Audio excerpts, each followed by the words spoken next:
As Kataki shoveled the last bit of dirt onto the fresh grave, the still body beneath it, packing it down a bit, as he took a relaxing breath, calming himself as he began to turn around and make pace back towards home. "How long do you think they'll keep coming?"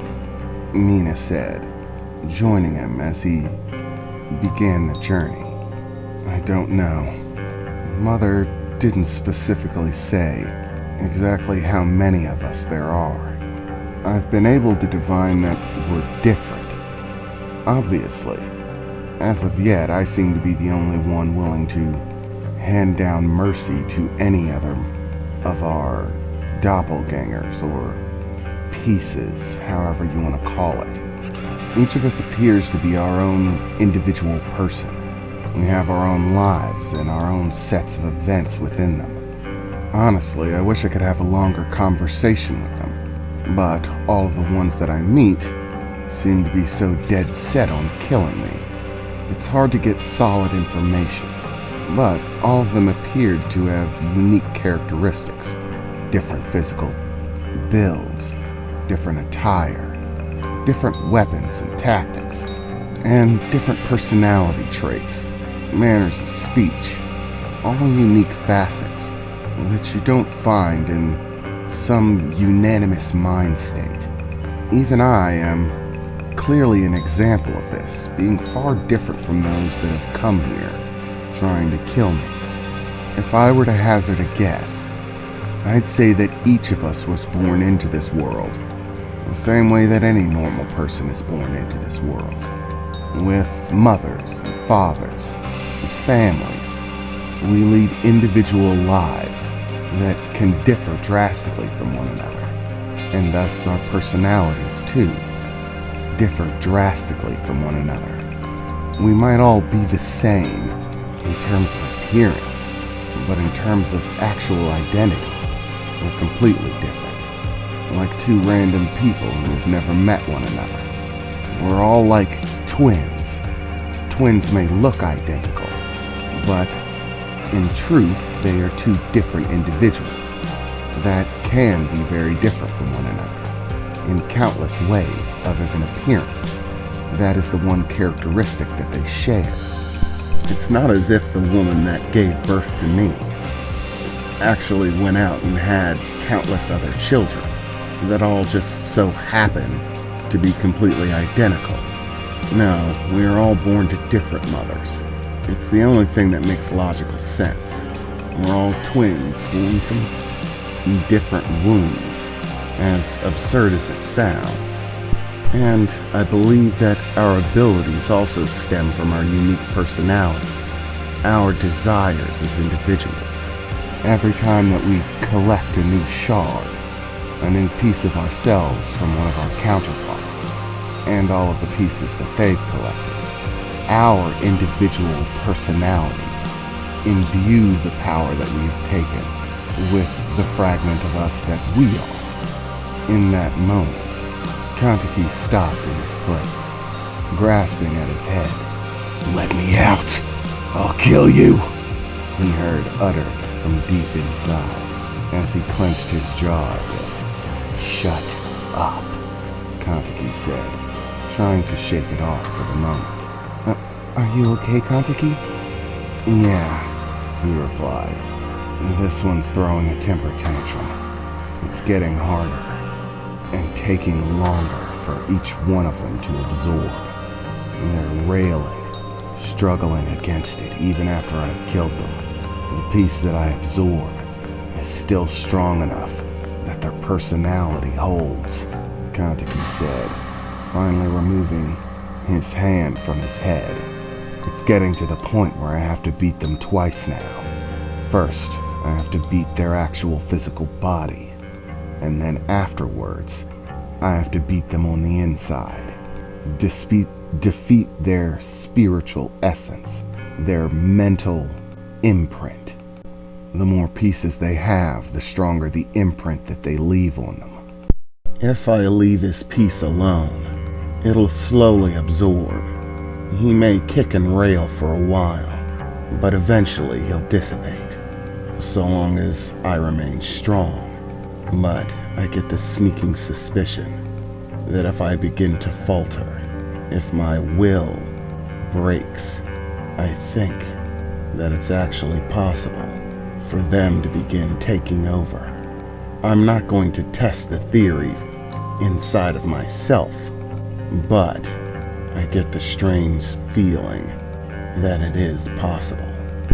And not only that, but I've begun to notice it, that there are changes. Changes? Mina said, looking at him concerned. What kind of changes are you talking about? Do you mean that you'll stop being you? No, that's not exactly what I mean. I think I'm still me. However, I also believe that small fragments of who they were begin to take root, as if they're filling in gaps or voids. Some of the stronger aspects of their personality seem to remain, like remnants that fill gaps in my own personality.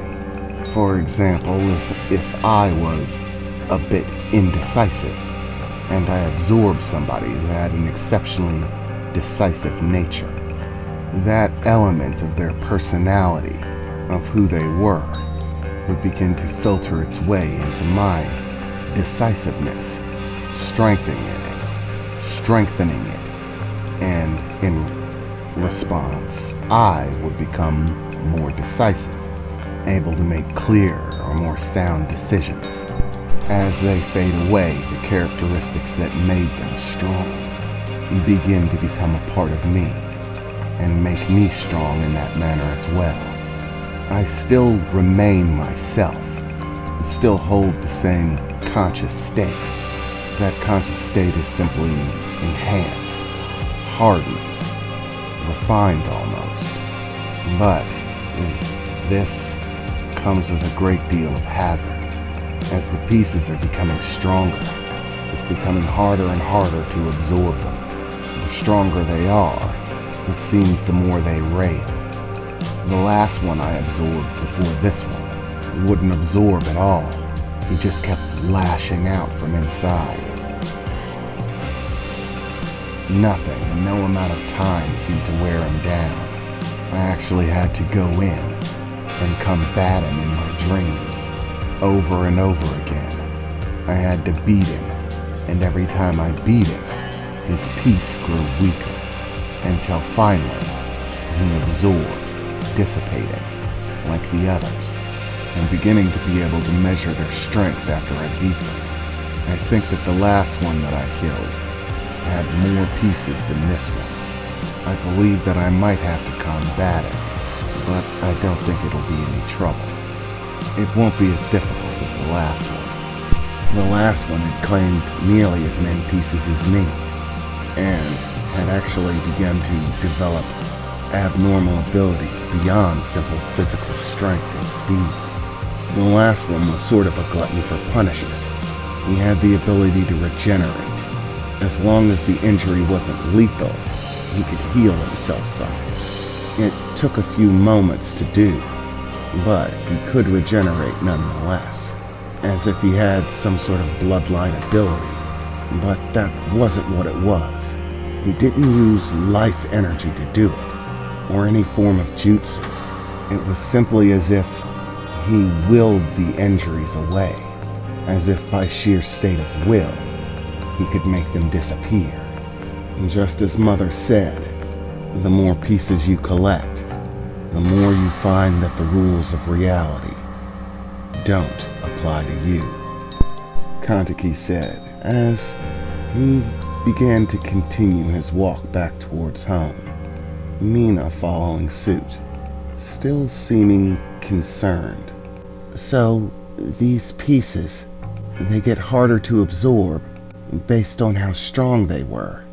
What happens if you manage to defeat somebody who had more pieces than you, whose personality or fragments were stronger? What'll happen if you do that? Will Will you disappear, Kantaki? Well, I don't know if it's that simple. To be honest, once we're inside, things seem to change. It's as if we're doing battle inside of my mind. When I absorb them, I pull them into my conscious mind, and that's where the battle seems to take place. However, the more pieces that they have, the more they are able to alter that state. Normally, it's simply my mind, but like the last individual that I absorbed, if they have enough pieces, they can begin to draw influence into it. They start trying to create their own little world in there, build walls, create an environment that's suitable for them. The longer I let them stick around without doing away with them, the harder it is to remove them at all. So I'd have to be quick about it. Otherwise, it's like trying to dig out a splinter. They try to burrow their way in, make themselves hard to remove.